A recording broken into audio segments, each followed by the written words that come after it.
saya tertarik tuh tadi Ustadz menyampaikan bahwa syirik itu yang menyebabkan kita meninggal karena corona gitu ya.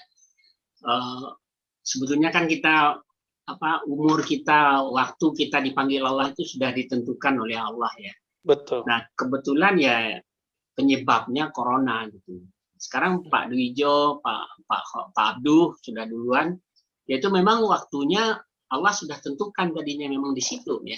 Nah, tapi penyebabnya saja itu corona ya, bukan karena corona ya penyebabnya dia meninggal.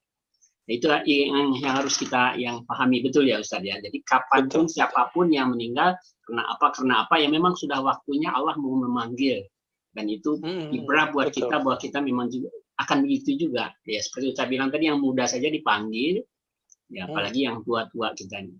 Gitu saya. Betul. Itu bisa direnungi akhir dari surat Al-Luqman, Pak. Ya. Tidaklah seseorang tahu ya bi ayyi ardin tamut, di mana, di bumi manakah atau dengan sebab apakah dia mati ya, engkau mati ya. Kapan, di mana, itu ilmu Allah Subhanahu wa taala. Tapi wali-wali Allah itu biasanya plus apa minus sebenarnya. Sebelum 100 hari. Jadi dari 100 hari sampai ke menjelang ajal datang biasanya dikasih isyarat oleh Allah. Kalau dia kekasih Allah ya. Ada yang dikasihnya sebulan sebelum, ada yang 2 bulan sebelum. Kalau 100 hari kan 3 bulan biasanya. Ya, biasanya Allah kasih kabar. Makanya beberapa guru saya sebelum wafatnya itu ngabarin saya akan meninggal hari A, jam sekian, persis seperti yang dikabarkan beliau. Jadi guru saya yang pertama, itu gurunya Buya Kasril juga, itu sebelum meninggal sekitar 2-3 minggu mengabarkan, saya akan meninggal di hari Rabu jam 11.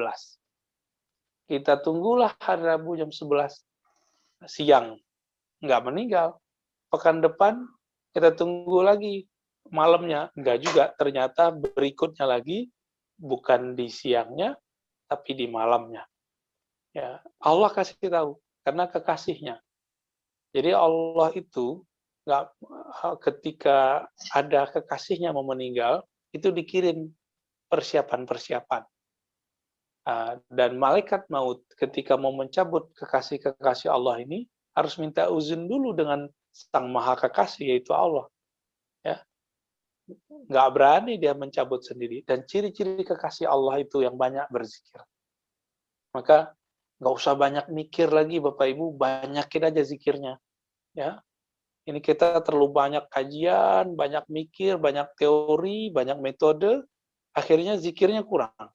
Nah, dulu saya udah kasih metode-metode berzikir, metode zikir 11.000, metode zikir 21, itu metode aja. Bukan angka pembatas, metode zikir 5.000. Silakan diambil sekarang untuk umur Bapak Ibu, nggak usah ngikutin angka itu. Udah zikir aja sebanyak-banyaknya pagi, siang, sore. Gitu ya. Tapi kalau masih mau pakai angka itu lebih baik, karena itu bisa mengikat kita untuk disiplin. Ya. Kalau zikir kan sebanyak-banyaknya, surat Al-Ahzab ayat 41. Zikran katsira, zikir yang sebanyak-banyaknya.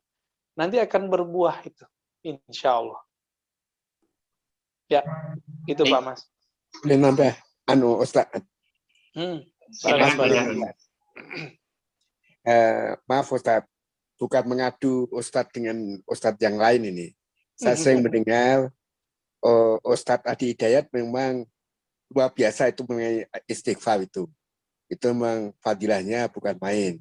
Termasuk dia sering cerita tentang tukang roti yang ingin ketemu dengan Imam Malik itu.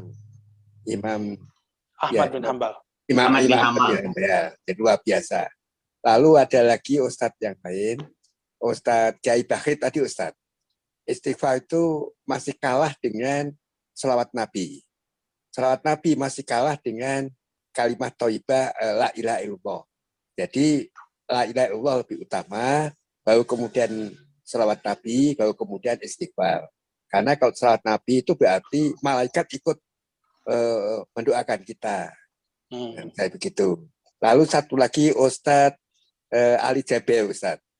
Beliau mengatakan kalau habis sholat itu utamakan atau jangan sampai lupa baca ayat kursi.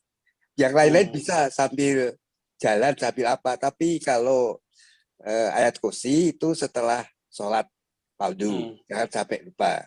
Itu seolah-olah kan mengutamakan ayat kursi itu, Ustaz. Misalnya begitu. Jadi maaf ini bukan mengadu, tapi bagaimana duduk perkaranya, Ustaz. Terima kasih. Iya, inilah enaknya orang, ya mohon maaf Bapak Ibu, orang bertarekat itu kelebihannya di situ. Ketika banyak nih menu-menu ditawarkan oleh para dai ulama di YouTube, di pengajian. Kalau orang-orang bertarekah, tarekah itu kan bermetode. Dia kemudian mengambil kurikulumnya satu persatu dari gurunya. Maka sang guru meramulah kumpulan-kumpulan dari zikir, tahapan-tahapannya, mana yang awal, mana yang akhir. Mana yang dibaca secara umum, mana yang dibaca secara khusus. Itu sudah disebutkan. Makanya dari dulu saya mengajarkan semi-semi bertorikot lah kepada Bapak Ibu. Bermetode. Itu tinggal digabung, dan cara menggabungkannya itu bagi orang yang lama, bagi orang belajar mazhab dan toriko itu mudah. Kita mulai dari akhir misalnya. Baca ayat kursi. Semua kiai-kiai kita dari dulu ba'da sholat baca ayat kursi, ba'da sholat, ya kan? Bahkan dalam hadisnya dianjurkan baca Fatihah. Digabung ada Al-Fatihah. Lalu gimana dengan istighfar? Ulama kita setiap kali ba'da sholat ngajarin kita baca istighfar, maka ba'da sholat kita zikir Astaghfirullah, Astaghfirullah.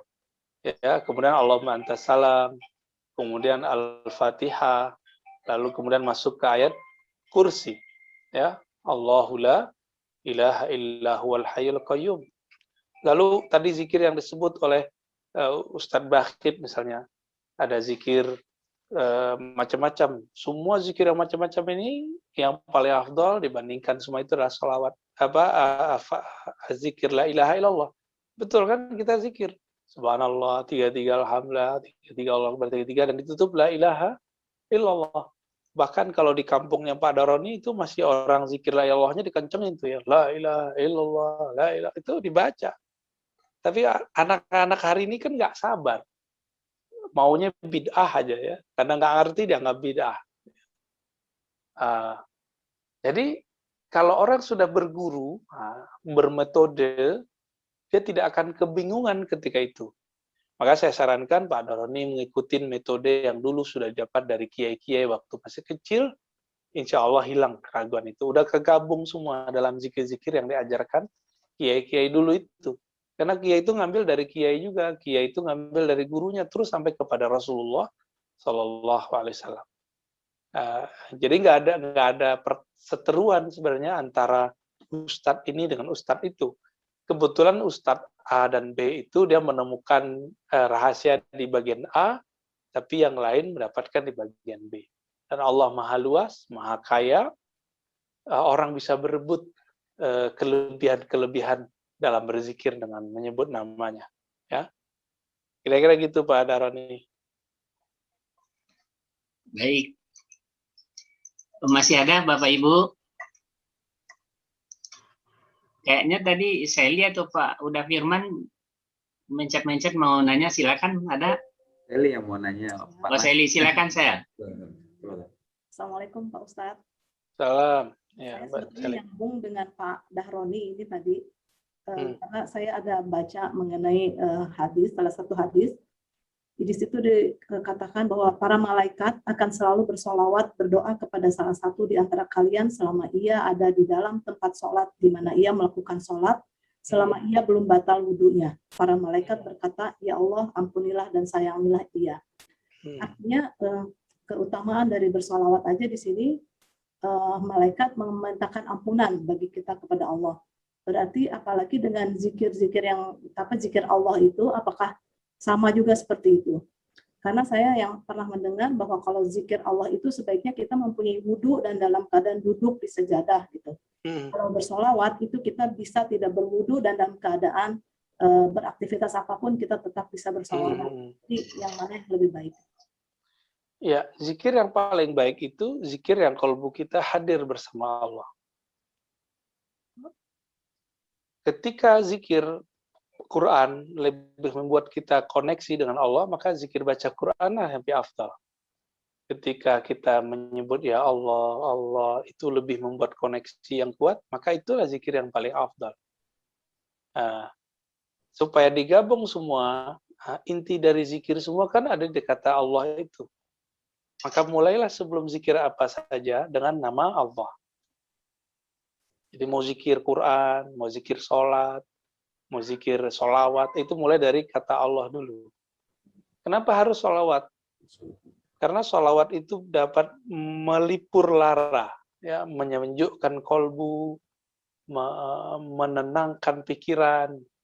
Jadi zikir saja itu bikin kita kemudian agak sedikit larut dalam nama Allah, sehingga orang-orang larut ini kan hangat, kadang-kadang panas gitu, mabuk lah ya. Yang bisa menyembuhkan kemabukan itu, yang dulu Jalaluddin Ar-Rumi membuat kitab Masnawi, itu kan hasil dari mabuknya dia.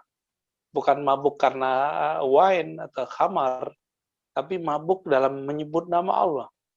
Itu pelipurnya adalah, penawarnya adalah sholawat. Allahumma sholli ala Muhammad. Ya, jadi orang yang bersolawat, maka dia akan lebih stabil daripada orang yang tidak sholawat. Gitu. Nah, kalau ada gurunya itu gampang tuh nanti dia kasih. Nah, saran saya, zikir sholawat itu pagi minimal 100, sore minimal 100. Itu cukup untuk menawar masalah-masalah rohani kita. Ya. Insya Allah. Gitu. Terima kasih Ustaz. Bang Firman, Sally ya. Ya, terima kasih Ustaz.